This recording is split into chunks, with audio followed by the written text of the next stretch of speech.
Hi guys, it's Kelly Lativola here, and I am back with another video for Honeybee Stamps. Today we are going to be doing some Copic coloring, and the layout is clean and layered. I know you're used to one layered cards, but sometimes I get a little bit crazy and I go clean and layered. So here we're using the double stitch triangles, the Cosmos, the stamps and the dies, and then the Because stamps and dies. You probably saw, recently made, the glossy black cardstock. I almost forgot about this. It's so cool. So this is a black glossy cardstock. This is from Tonic. It's part of their Craft Perfect line, and it's a mirror, it's a mirror cardstock, like you could see me waving there. But so I thought that it would be a really cool addition to make the triangle stand out a little more. So here, I've never used these before, so I'm clipping them apart. Mine are already connected for when I cut them out to create that triangle frame. But if yours are already cut, you would just line them up and then tape them together. I've done that with other dies as well, and it works fine. So the reason I did the die cutting of my triangle first is so that I could get the layout for what flowers I needed to stamp. So this is me just kind of showing you my whole process and laying this out, though this did me no good because I completely forgot how I laid it out, and then this is not even how the layout went at the end of the day. You ever have that happen where you're just rushing and going through?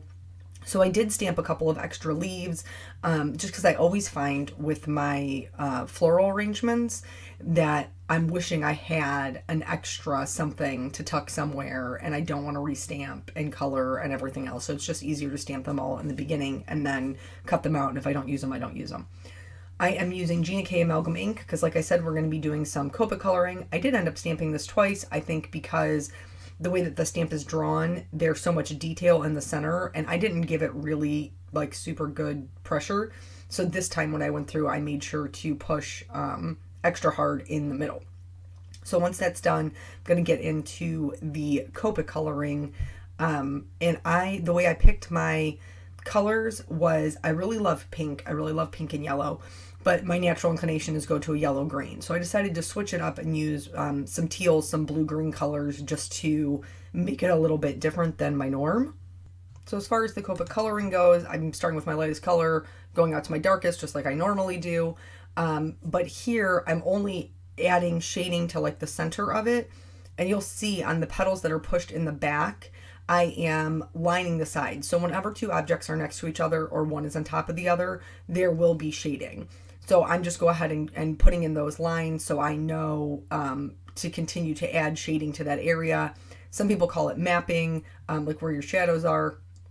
For the really teeny tiny petals that are in the back, I'm not doing any flicking at all. I'm just outlining that edge because I know as I add colors to it, it's going to fill that petal in. There, what you just saw me do was my RV09 is overfilled, which means when I filled it, I just added too much ink. And so it has the propensity to kind of blob on my projects.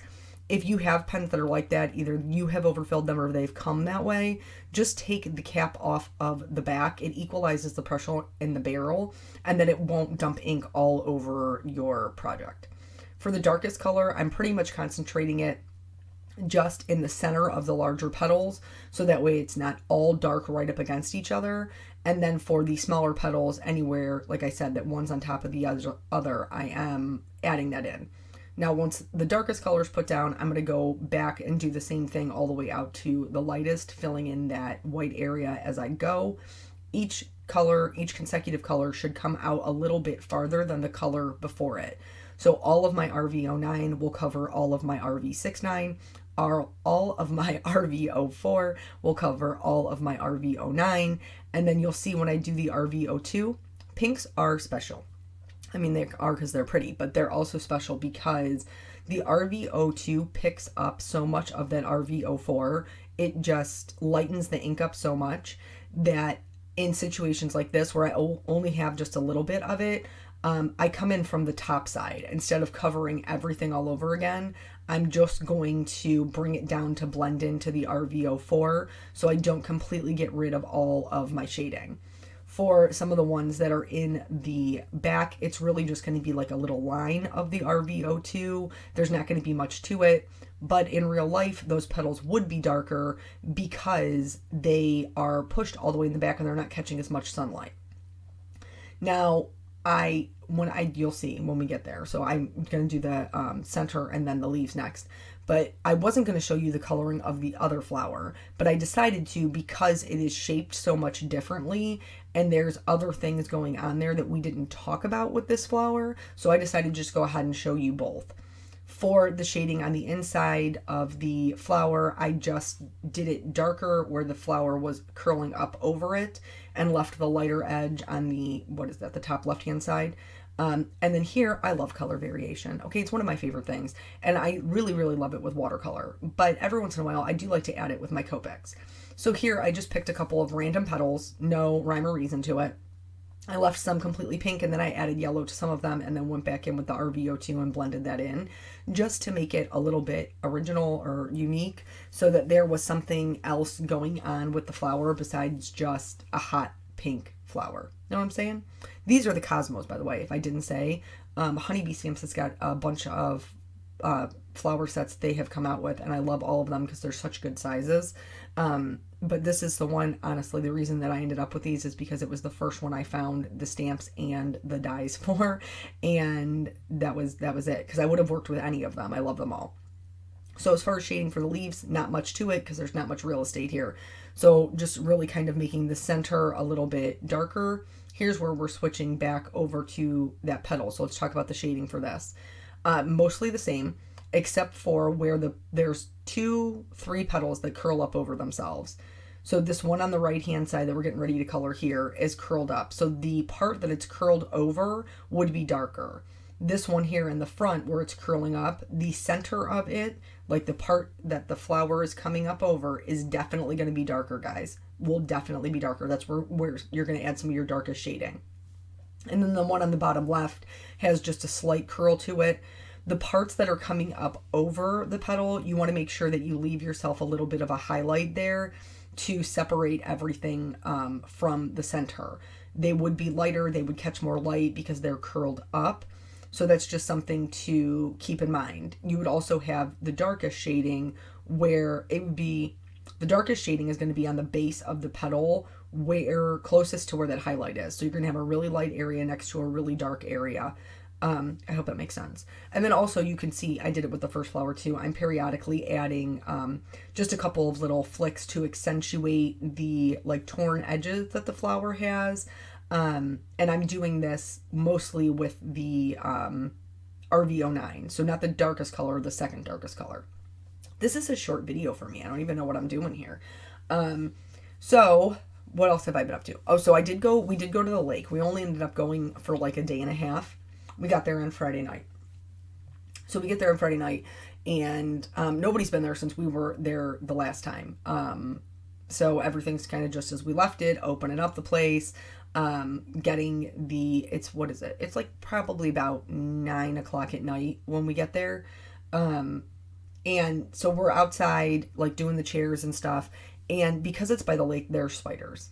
Like honestly, they're following me. I'm pretty sure that they're like hitching a ride in my suitcase and just coming to where I am. I don't understand why. I don't like them. I don't understand why they can't understand that I don't like them. But anywho, so this spider is on the glass door.